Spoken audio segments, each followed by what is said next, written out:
अस्सलाम वालेकुम। हम एयर वाली सीरीज़ अपनी शुरू कर रहे हैं। पीछे के जो टॉपिक्स रह गए वो हम बाद में कवर कर लेंगे। इस वीक से एयर शुरू हो रहा है, सो हम अपनी एयर वाली सीरीज़ शुरू करते हैं। The human air, it's basically divided into 3 part, the external air, the middle air and the internal air. तो आप ये तीन पार्ट्स अलग अलग लेक्चर्स में पढ़ेंगे। सो आज का हमारा टॉपिक है एक्सटर्नल एयर। अच्छा, ये जो हमें अपना एक्सटर्नल एयर नज़र आ रहा है, ये मेरे पास मॉडल है दिस थिंग। एक्सटर्नल एयर के भी 3 पार्ट्स हैं। The first one is auricle, the second one is canal, there's a canal, auriculotemporal canal. The first part is auricle, ठीक है, the second part is canal and the third part is tympanic membrane. So काफ़ी सारे students को इस चीज़ में confusion होती है कि सिर्फ ये एक्सटर्नल एयर है जो हमें नज़र आ रहा है, this thing. No, this is not the external ear, this is just the one part of this is just a part of external ear. External ear के टोटल 3 पार्ट हैं। इस कैनाल को एक्सटर्नल एकॉस्टिक मियाटस भी कहते हैं या air canal भी कहा जाता है इसको। है टोटल बताने का मकसद ये कि ये जो नजर आ रहा है, this is not only external ear, this is one part of the external air and ये जो पार्ट नजर आ रहा है, दिस इज कॉल्ड ऑरिकल। ये मेरे हाथ में भी है। सो हम इस वीडियो में 3 टॉपिक्स पढ़ेंगे। पहला टॉपिक तो एक्सटर्नल एयर है, तो एक्सटर्नल एयर के 3 पार्ट्स पढ़ेंगे। कौन कौन से? Auricle, there is a canal and then there is a tympanic membrane. Auricle से शुरू करते हैं। मैं डायग्राम कुछ इस तरह की ड्रॉ कर रहा हूँ कि these are the eyes, this is the nose, these are the lips। तो ये साइड पे ऑरिकल लगे हैं, ठीक है। So this one is going to be the right auricle and this one is going to be the left auricle। समझ आ गया? ऑरिकल, ऑरिकल के बाद क्या है? एक कैनाल है which we usually clean, we put a finger inside and we clean our ear, so that is the canal। और फिर उस कैनाल के आगे इधर एक मेम्ब्रेन लगी हुई है which is called tympanic membrane। So these 3 parts collectively form the external ear। क्या क्या? एक तो ये बड़ा सा पार्ट है auricle which we all can see, then there's a canal going inside in which we can put a finger, and then एक membrane है। इस मेम्ब्रेन को उर्दू में कान का पर्दा भी कहा जाता है, and this membrane is called tympanic membrane। Similarly अगर हम इधर भी बनाएं ब्लू से, so there is going to be a canal inside, और फिर ब्लैक से बनाते हैं a membrane। These 3 parts constitutes a external ear। अगर हम ये इसकी बात करें, what is this? This is auricle। इसका ये जो सबसे आउटर पार्ट है, this is called helix। ये जो हम अपना भी फील कर सकते हैं, ये वाला this is called helix। अच्छा, फिर एक ये अंदर वाला पार्ट है, this is called anti helix, और इन दोनों के बीच की जो स्पेस है, this is called scapha, SCAPHA, scapha. सही है? This outer part is helix, that this inner part is antihelix and there is a space in between, this space is called स्केफा।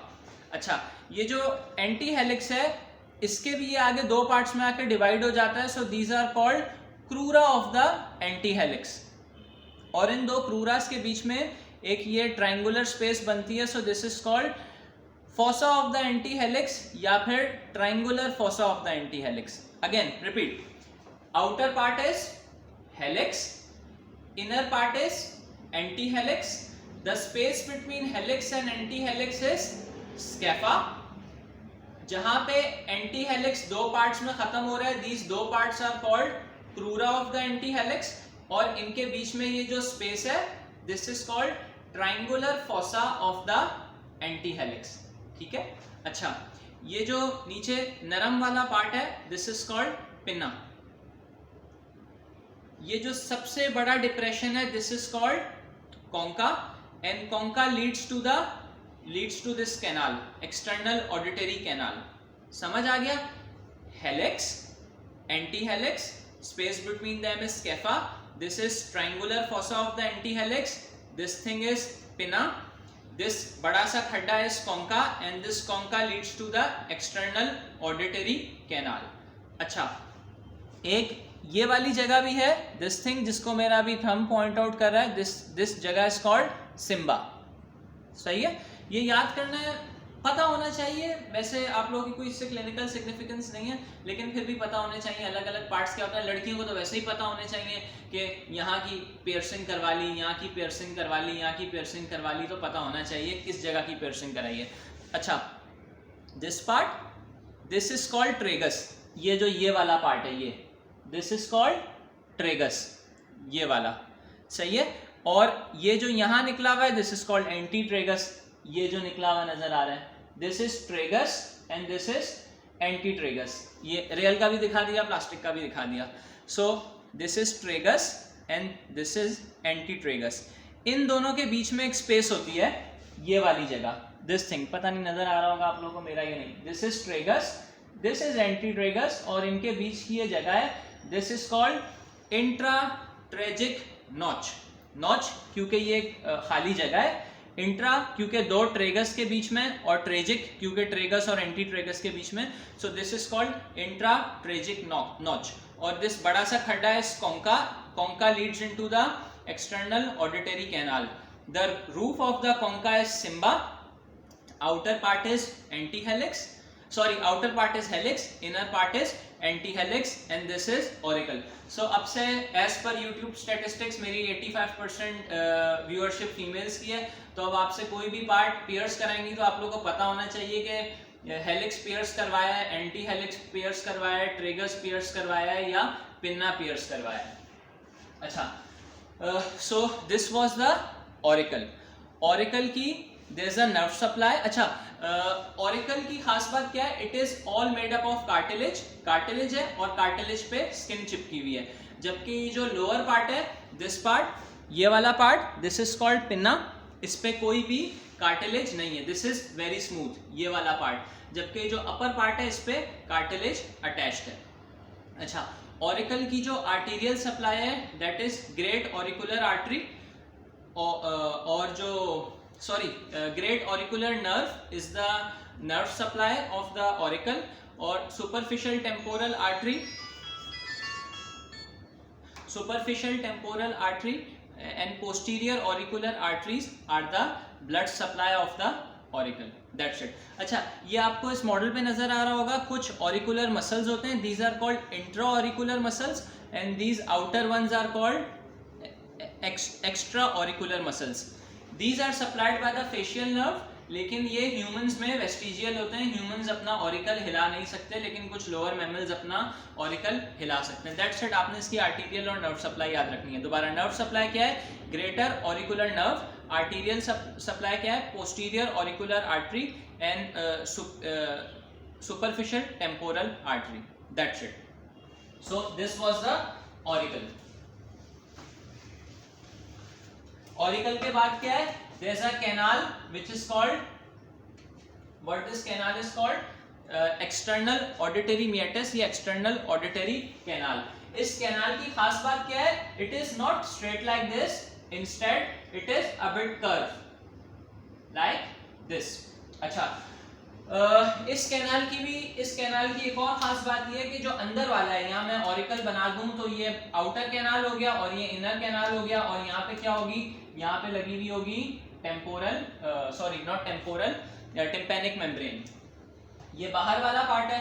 तो जो इसका आउटर 1/3 है, that is made up of cartilage, whereas inner 2/3, outer 1/3 is made up of cartilage, whereas inner 2/3 is made up of bone.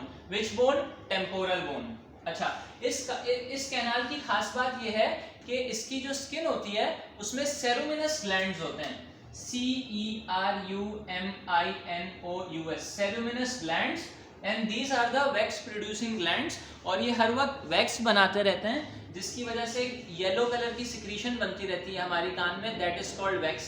और वो इसलिए बनाया जाता है ताकि कोई इंसेक्ट वगैरह अंदर ना चले जाए, that is poisonous to insect. तो वो सेरुमिनस ग्लैंड्स होती हैं, और वो हर वक्त इसके अंदर क्या सिक्रीट करती रहती हैं, वैक्स सिक्रीट करती रहती हैं।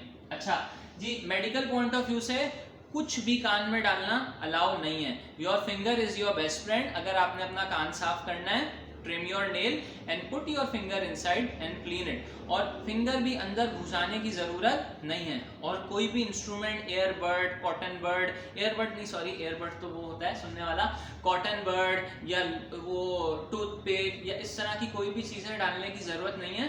नेचर ने हमारे इस कान को टेम्पोरोमैंडिबुलर जॉइंट के ऊपर ही बनाया है। तो नेचुरली क्या होता है, जब हम बात करते रहते हैं तो ये वैक्स के छोटे छोटे फ्लेक्स बाहर आके गिरते रहते हैं। लेकिन कुछ लोगों में ऐसा सीन होता है कि ना ये वैक्स अंदर ही जमा होना शुरू हो जाते हैं और उनके कान बंद हो जाते हैं, फिर उनको सिरिंजिंग करानी पड़ती है। क्लास के एंड में बता दूंगा व्हाट इज सिरिंजिंग। काम की बात सिर्फ ये है कि it is highly contraindicated putting anything inside your air. वो पता नहीं अजीब अजीब लोग औजार बना के डालते रहते हैं। वो जो कॉटन बर्ड होता है ना, वो भी कान में डालने की चीज नहीं है। WHO की रिकमेंडेशंस हैं, दैट इज कॉन्ट्राइंडिकेटेड। अच्छा जी, ये कैनाल हो गया, ये एस शेप कैनाल है। हम इसके अंदर देखेंगे तो ये एस शेप कैनाल है, हमको टिम्पैनिक मेम्ब्रेन नजर नहीं आएगी। So in order to view the tympanic membrane, आपने याद रखना है, जानबूझ के ब्लू कलर से लिख रहा हूं UBL, ठीक है। ब्लू कलर से इसलिए लिखा है ताकि आपको यूनाइटेड बैंक याद रहे, UBL, united bank limited. What you are suppose to do, this is the most probably the left auricle. You are suppose to move the auricle upward, backward and lateral. Lateral यानी बाहर की तरफ। जब ये 3 movements आप दोगे auricle को, किसी का कान ऐसे लगा होगा, उसके कान को आप अपवर्ड करोगे, बैकवर्ड करोगे और ऐसे लेटरल करोगे, UBL करोगे, तो ये सीधा हो जाएगा, ये कैनाल स्ट्रेट हो जाएगा। जब ये कैनाल स्ट्रेट हो जाएगा तो आप ऑटोस्कोप की मदद से टिम्पैनिक मेम्ब्रेन देख सकते हैं। ठीक हो गया जी। अच्छा जी, इस कैनाल की आर्टेरियल सप्लाई तो वही है, great auricular artery. Nerve supply इसकी क्या है, इस कैनाल की नर्व सप्लाई थोड़ी सी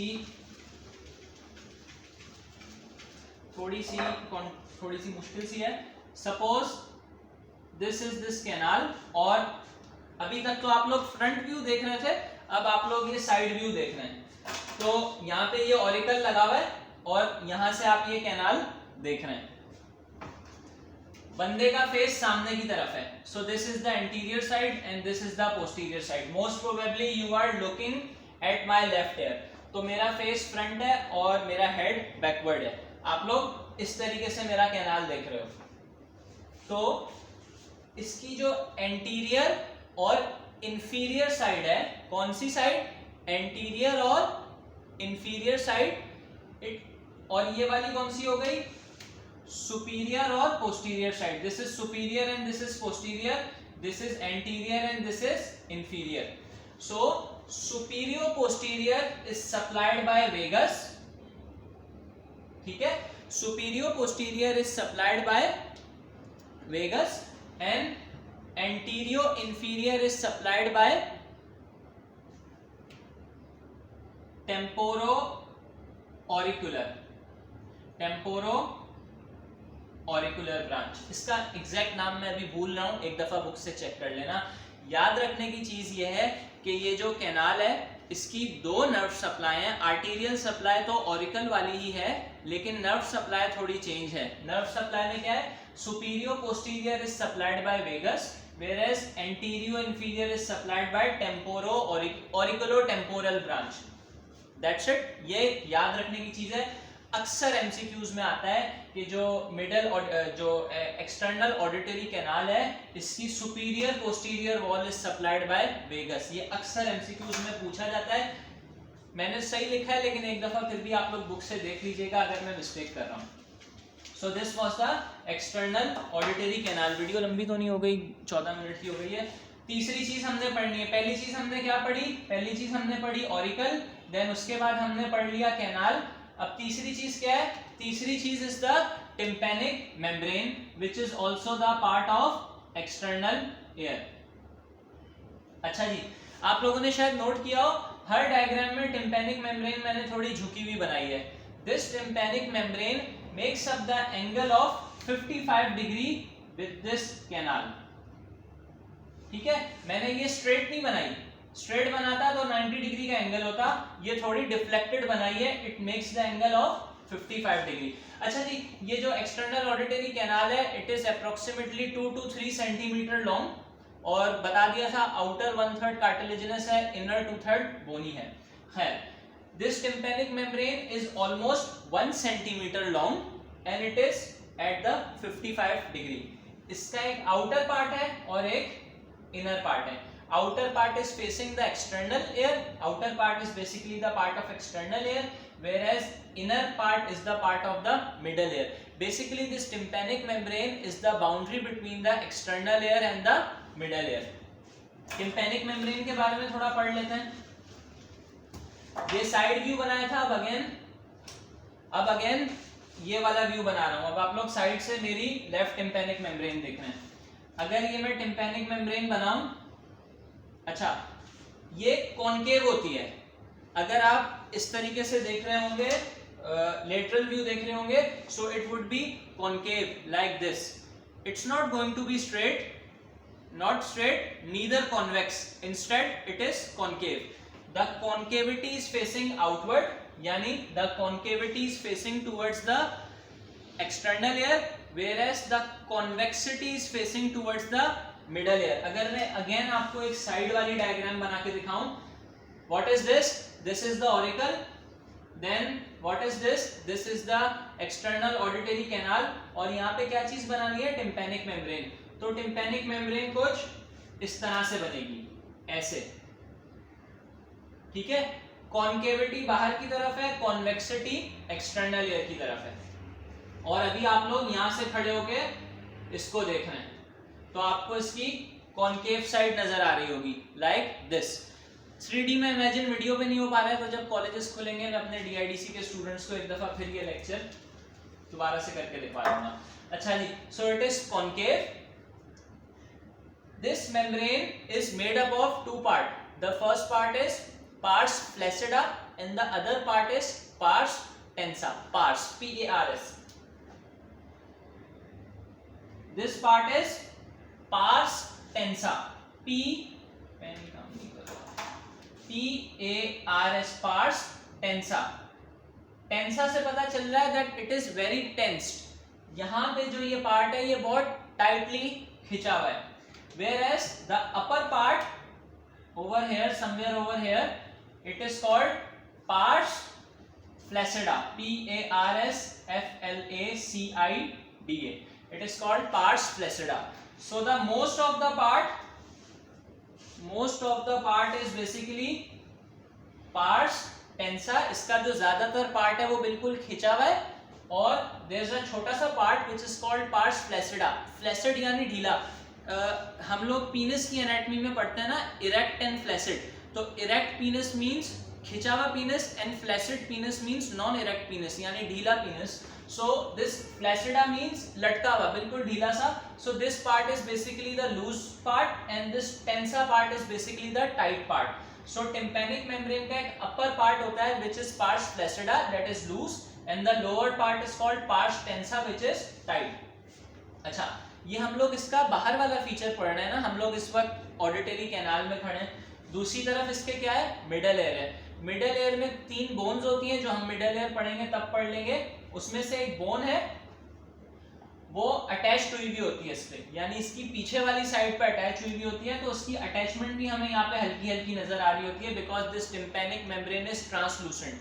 हमें थोड़ा थोड़ा नजर आ रहा होता है कि दूसरी तरफ क्या है.